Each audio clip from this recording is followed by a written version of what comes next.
Hello class and welcome to the Week 10 Applied Spreadsheets Lab 3 assignment video. For Lab 3, we'll be completing in the labs, Lab 1, creating a pivot table and pivot chart report. We're completing on textbook page EX 612 to 613, steps 1 through 8. We will need the student data files for this.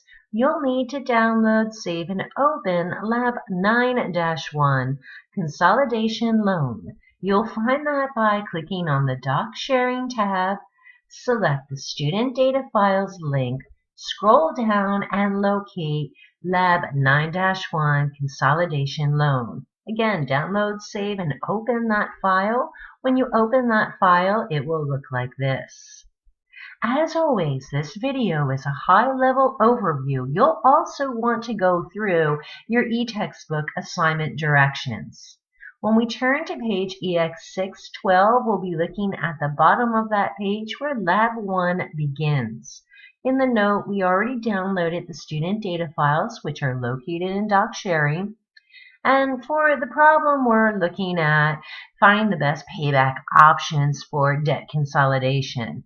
And we're going to actually use the goal seek function here in the data tab. And we're looking at a $22,000 loan with an interest rate of 8.5%. So we're going to figure out some different values on that. In step 1, we're going to open up Lab 9-1, which we've just done. And in step 2, we just need to enter some basic information. I need to enter the loan amount of $22,000 in cell G4, an interest rate of 8.5 in G5, and 48 months in G6. So before I forget all of that, I'm going to come in here, and in G4, that's where I'm going to enter 22,000. And then in G6, the interest rate was 8.5%, and for the months, I think that was 48. And I'm going to just quickly verify. Yes, and that was 48. As we look here at, say, the monthly payments, that function and formula was already there for us. When you look up at the formula bar, you'll see that the function used is actually the payment function. That's where we see PMT. So we know all functions begin with an equal. The function here used is the payment function, PMT. And we see that we're really just taking the interest rate, which we see here at 8.5, divided by 12. And then we're looking at how many months. Well, we know that there's 12 months in 1 year, but how many years or months in total? And so that's where we see the months. And we're looking at subtracting that from the actual full loan value amount. And that's where I can get now what my monthly payment is.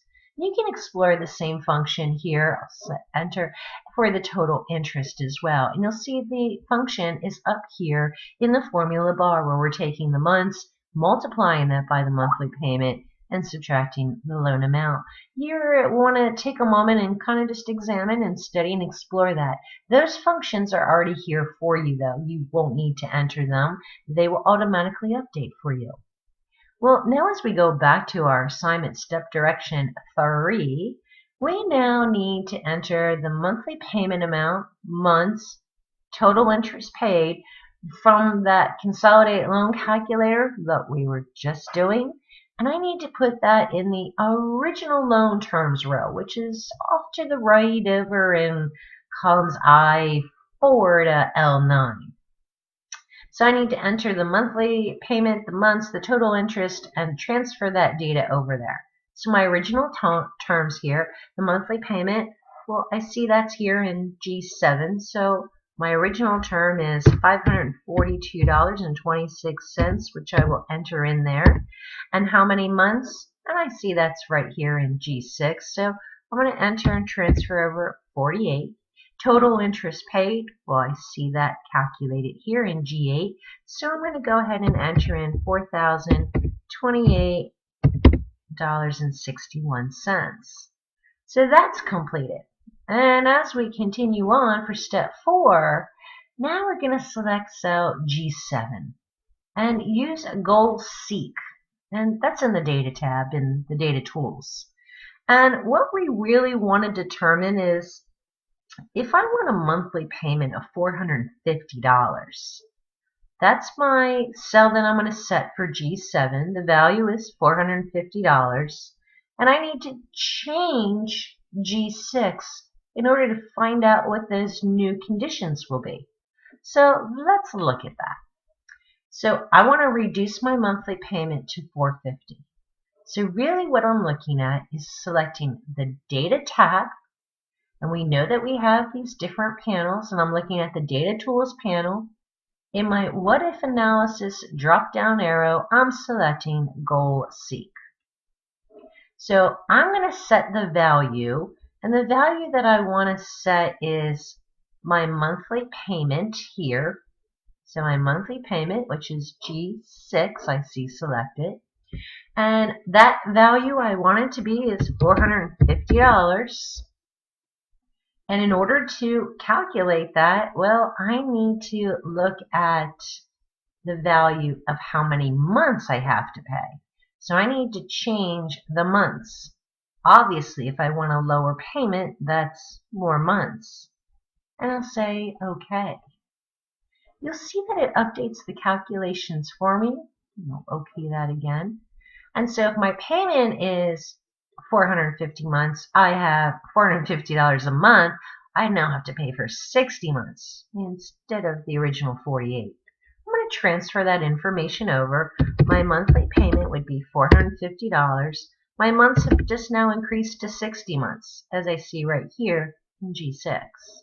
My total interest paid, well, that's been updated as well. So now I have more interest because I have a longer payment term. So I'm going to just simply add in $5,101.96. Well, now on the next step to reduce the monthly payment to $350, we're very much so going to do the same thing. So again, we're going to use on step 5, Goal Seek again, and how many months to, if I want a monthly payment of $350. So we'll follow through with that same concept. Select the Data tab. In the Data Tools panel, from the What If Analysis drop-down arrow, we're going to select Goal Seek. And the cell that I want to set the value to is I'm looking to change my payments here, my monthly payment. And I want my payment to be how much? $350. So I entered that value. In order to change that payment, what needs to change? Well, what really needs to change is for how many months I'll be paying. I'm lowering my payment, so I'm going to expect to see those months go up. I'll select OK. You'll see that I inadvertently cancel that. So we're going to review that again quickly. What If Analysis, monthly payment to $350. In order to do that, I need to change the months. I'll say OK this time instead of cancel.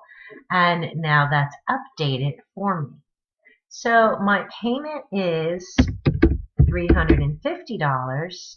The months I see just climbed to 83 because lower payment, more months. And I canceled out my previous interest. We need to have the interest payment there. And on the total interest now, it is $7,217.21. You'll want to make sure that you have this previous value per our calculations in there, which was 96, I believe. And so, and I had to cancel, and I Control Z, and I backed up and lost that. So now we're moving on to the next step in our e-textbook, which we're looking at step number 6, where we want to reduce the loan term to 42 months. And so find out what my monthly payment will be. Well, that's an easy one. So here, over in my calculator, I'm just going to change the months. Well, I'll clear this out of there. And I want that to be 42 months. And I'll hit enter or return. And that updates my values here for me. So if my loan term is 42 months, my monthly payment would be $607.42, because I see that displayed right here in G7.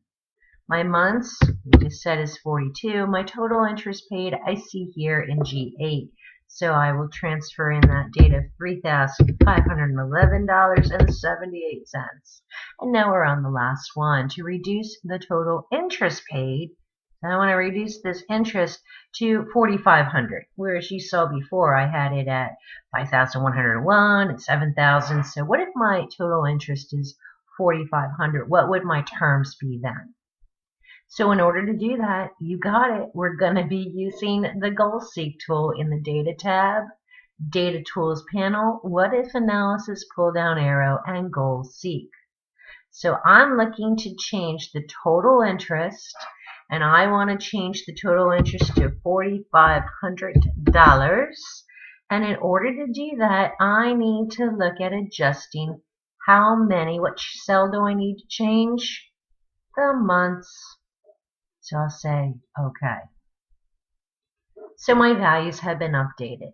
My monthly payment would be $496.18.